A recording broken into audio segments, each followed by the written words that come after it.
Hello everyone, and welcome to another game of World of Warships. Today's replay is from Cobra A, and he's in the Yamato, a tier 10 Japanese battleship. He's on the map North in a 3-point domination game, and it's a tier 10 battle. There are a few tier 8s mixed in. Two little ships, and well, there is only one destroyer, and there's a carrier. Now that's probably isn't going to end well for those destroyers. We have the friendly Lightning who is trying to take the beacap, and he has already been fouled by the enemy carrier. There were planes above his head, but it looks like for so far the destroyer is holding on. Now Moskva is here. They did also have a Tallinn, so the Lightning has to be very careful here. And okay, so since we only spotted these planes, and sometimes I presume that the Lightning is in smoke, and he used the smoke to avoid the carrier. Probably the smoke has run out. Oh, here is the Tallinn. So the Lightning is actually in a pretty decent spot, because he's the only cap where there is no radar. Although the 12 kilometers might actually reach into the B area. But I think that Lightning should be fine for now. Now, meanwhile, the friendly carrier is in the area where the Kagero has been spotted. It looks like the Kagero is trying to take A. And the friendly team isn't that interested in holding this camp. Now, we have Cobra here in the Yamato. Now, the Yamato is not the best at leading a charge. Yamato is still a battleship. Don't misunderstand. And the Yamato, properly angled, still can take a lot of punishment. But, you know, having like Georgia and the Pommern here would also be nice. And I mean, actually maybe they are turning back here. Now also I would have preferred the Wooster to be right here next to this island. This is a pretty okay spot, I guess, for radar, because you can radar the entirety of the A cap, and you can possibly like use this part of the island to lock shots over it. Unless the enemy flanks very hard here, this is a pretty decent spot for radar ship. Then again, maybe the Wooster was afraid that everyone would be running away, and actually that might be happening. So Cobra himself looks like he has decided that, you know what, there really isn't enough support here to hold this position. Personally, I think I would have gone nose in towards A here, maybe drop next to the island, but if the friendly team keeps running away, then this position will be overrun. So Cobra is not so trusting in his teammates, and he is taking precautions to be able to escape there. Now the enemy carrier is still harassing that Lightning. Like, the enemy carrier has realized that in a one destroyer game, taking out that one destroyer is very powerful. So poor Lightning is, yeah. You see, the thing is, if a carrier wants to get the destroyer is going to die. There is no question of if, there is just a question of when. There is no force in the universe in this game that can stop a carrier from sinking a target. You can just delay it by basically, like, if you have enough anti-air, you can ensure that the carrier only gets one drop in. And if he only gets one drop in, he might also have to, like, not just come with rocket planes, but mix in some dive bombers. And Cobra is way too broadside here. This is I mean, there is an Alsace, a Kurfürst, and a Magi. It's like, you know, he has be very thankful that he hasn't got the crap citadel out of him so far. It's way too much battleship firepower to show broadside to. But the Alsace is going down, and that's one less ship that's going to shoot him, so there is that. Yeah, as I was saying, like, you know, your best defense against carrier and destroyer is often just to go hide in smoke, because it's the one thing that can actually protect you for a little bit, but your smoke's going to run out. Now, a Lightning has an advantage in that, because he has this low cooldown smoke screen. So he can just disappear from the planes and has a lot of charges left to disappear again. This carrier is unlikely to just sit above of your smoke screen for too long. They just get bored. Now, of course, the Lightning might have another problem right now. He's in the radar range of a Moskva, and probably in the hydro range of a Bismarck, so that Lightning has been trapped there and he's going down. And I feel sorry for that Lightning, because it looks like he had a very tough match. Now, meanwhile, there is some insanity going on. So we have 3 friendly ships here in the 9-10 line, but the enemy just pushed the Bismarck right through sea. That was a very bad move from the enemy Bismarck, because he pushed into a crossfire in the middle of the other team with no way of getting out of there alive. I mean, the Bismarck probably helped sinking the lightning, but in essence, this Bismarck should have never tried that, and he also should never have been able to push that far. But you know, the friendly team is much more interested in the zone war than actually fighting for this gap, which is an unfortunate but common occurrence. Meanwhile, Cobra is just slowly retreating from this flank and just doing what Yamato's do best, shooting stuff with his big guns, but he's really showing too much broadside. Like, I mean, right now, the Amagi, the Yoshino, the Moskva, the Kurfürst, everyone can just sit there the crowd up. Obviously, it takes a bit of luck at longer distances. But, you know, I mean, he is barely moving. The Yamato is not a very maneuverable ship in the first place. And I don't think he even has the skill to show how many ships are aiming at him. So if one of them just switched targets, then he wouldn't know. You can't see like where the turrets are pointing. Well, I mean, you can look at, for example, the Kurfürst right now and see where the turrets are pointing, but right now he doesn't know where the other guy's turrets are pointing. And the Yamato isn't known for being all that tanky. The Yamato is a rather weak broadside, has a very weak cheek here, and the defaults of Yamato armor have been known to most people for a long time. It's really a ship where you gotta be careful what you show. But you know, he's getting away with it. So that's nice. And speaking of broadsides, the enemy Yoshino seems to be broadside too, so there is that. And oh, did his shells miss? Well, I guess they did. So far, it's not looking good for the friendly team. The friendly team is 3 ships behind. Well, I mean, they are equal on caps, I suppose. And there goes an enemy Kurfürst.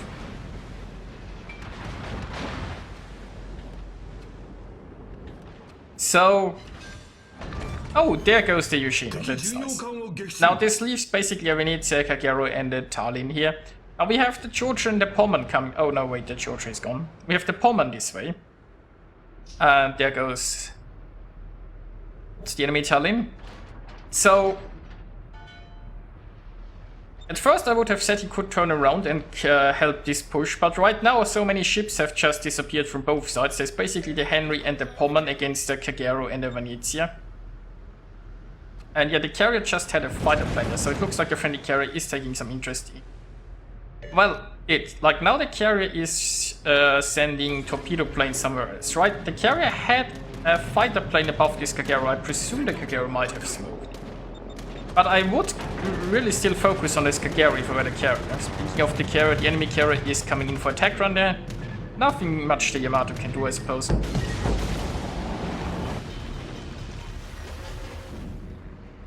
Like, this Kagero is a big threat to the Pommern. It's also a big threat to the Hakuri itself. Pushing that way, and it's a domination game, so taking care of that Kagero should be a priority. Like, the enemy carrier did very well focusing the friendly destroyer.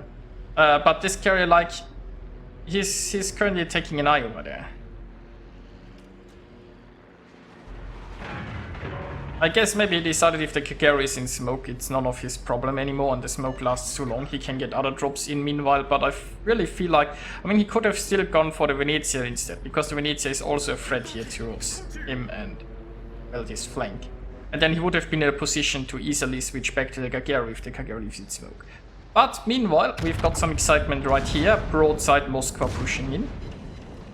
And there is a lovely citadel. Also, something that maybe you've noticed so far. Right now, the expert marksman's captain skill is bugged. The expert marksman skill is supposed to provide a small boost to traverse to big guns and a much larger boost to small guns, and right now it provides the big boost to this, also to the big guns. And no, why are you shooting Hakuri? That Moskva might ram you. I understand that you want to shoot the carrier and the carrier is broadside, but you really gotta get rid of that Moskva. I mean, that was a nice salvo, but that Moskva is your threat. But yeah, you can see, like, right now, those turrets are turning insanely fast. That's because of a bug that Wargaming introduced with the latest version of Warships, and for some reason I haven't fixed it yet. But if this was like the regular turret traverse, he couldn't have switched so fast. And there comes the Moskva, he's prepared, and there goes the Moskva. Maybe the Moskva wasn't aware of this bug. Like, generally speaking, if his guns were pointing at the Hakuryu, the Moskva could have done this without any fear of retaliation, because you could have never turned the turrets as fast. But, I mean, that bug currently exists, and, well, until Wargaming fixes it, I guess battleships are going to have a lot of fun with fast turning turrets. Also, by the way, to note, instead of shooting the carrier, he could have just shot through the nose of the Moskva. The Moskva has, like, at the lower part of the nose some plating that he can't overmatch, but the upper part of the nose, like, most of the nose can still be overmatched by a Yamato. And the Moskva was a threat for two reasons, right? He could have rammed, or he could have just tried to sail by and, like, devastate him. I mean, he was prepared for the sail by, thanks to the fast turret traverse. But if the Moskva would have just gone and rammed him, that might have been a problem. And he could have gotten off like one more salvo against the Moskva if he just ignored the carrier for a bit longer. But anyway, right now the Moskva and the carrier are dead, and you know, there is a chance to win this. Now the carrier dropped here too close. So right now, Cobra is capping C. Right, there are Venezia, Kagero, and an Amagi left. And the friendlies have actually one more ship, and very soon they will have one more camp. Let's have a look around. What are the hit points? So the Henry is barely floating. The Venezia is still rather healthy though. So there is that. So I have a feeling this Henry... Well, I mean, then again, nobody is probably shooting this Henry. If he could just stay in concealment.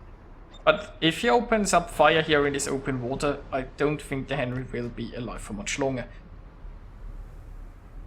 Now the Kagero is probably going for the... Yep, once again the friendly carrier is... he just found the Kagero, but he could have been looking for the Kagero, instead he's trying to top the Amagi. Like, I have a feeling the carrier is only half-heartedly trying to sink this Kagero. Sometimes he looks after the Kagero, then the Kagero probably smokes, he drops the plane there, and then he's like, yeah, I'll come back in a few minutes. I mean, a Kagero has probably like 3 smoke screens. If you really hunt that Kagero as a carrier, the smoke screens are long gone by now.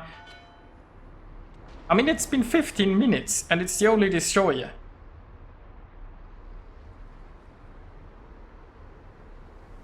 So, Cobra here is barely moving, and one of the reasons is that he really doesn't want to run into those Kagero torps, I presume. And the carrier is coming, and the Kagero is like barely alive. So he's just waiting here for the carrier to finish off the Kagero.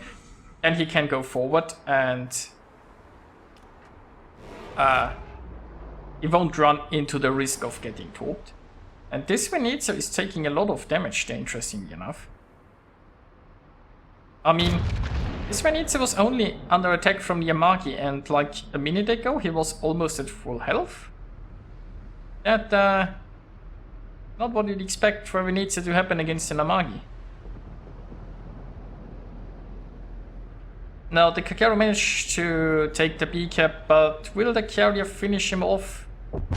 Yes. But the Kagero managed also to top the Venezia.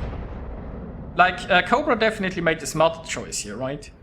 Basically, just by waiting here for a little bit and let the carrier deal with the destroyer, he made sure that there was no risk of him getting topped, and now the risk is gone, he can just move forward. Now, what I personally would consider in a situation like this was trying to cap B, right? Right now, the enemy has more points gained. The friendlies have the points lead, but there is still like about 4 minutes left. And the longer you allow the enemy to have 2 more caps, the more risky this will get. I mean, obviously there is an issue, right? If he sails into B right now, he's showing broadside to the Amagi, he can't afford it, he would have to drop into concealment right now. And the Amagi is kind of too close, unless he uses this island or so. Also, the Amagi is getting pretty low, so I guess his reasoning here is if he can sink the Amagi, it will also be very helpful. Now, low health Amagi like that, I feel like the carrier would be... Oh, yeah, but he's getting some really nice hits there. Also, like, he's not getting crossfired from the Venezia, and he's getting very low himself. He's really hoping that he can finish off the Yamagi here and then probably turn into B.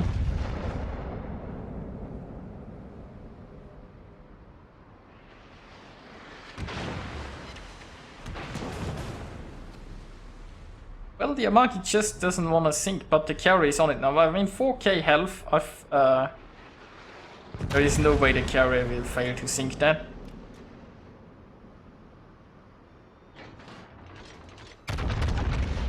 Well, not even if there are shells on the way, I guess.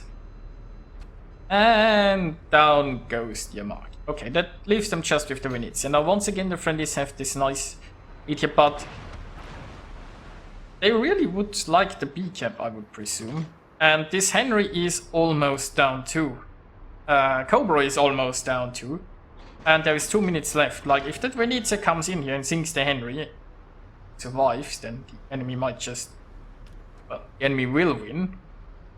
If he even sinks like the Yamato and the Henry, that would be even worse. I mean, basically, if the Venezia managed to sink something, they'd probably have to sink the Venezia, right? So the carrier is going for some spotting. I mean, it's the last target alive. I would still consider going to be... oh, there is the Venezia. Okay, Venezia is coming in broadside. That's a good start, but that also means torpedoes. And 2 overpens. Of course it's 2 overpens. So I presume the Venezia top with this side. Now he might be turning around and trying to top with the other side. The Henry is gone. I mean, obviously the Henry was on very low health. The carrier here is helping. And when it comes to Venezia, the Venezia has, I think, on the lower part of the nose, there is like some 40mm plating or so that you can't overmatch, but you can overmatch the upper part of the nose. So you could totally be going through the nose already. The thing is, he's waiting for this broadside, but the Venezia still has torps on the one side, right? If you wait too long, the Venezia is just gonna torp you. And he didn't quite have the angle. He should have just gone through the nose earlier. And yeah, he didn't quite get his rear guns off, so a bit of a mistake there. Well, we will see how that turns out, because now there are 24 seconds left to sink the Venezia. The carrier has 24 seconds.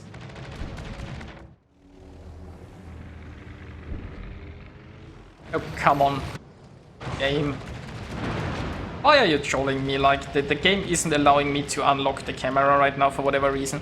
But there you can see the Venezia is burning. There's 1 second left, and it's a victory! So that's nice, and I do apologize for the camera there in the end. I would have liked to show you that whole thing better, but camera controls are rather really I mean, replays in general are currently really broken right now. You are actually lucky if you have any controls in your replays.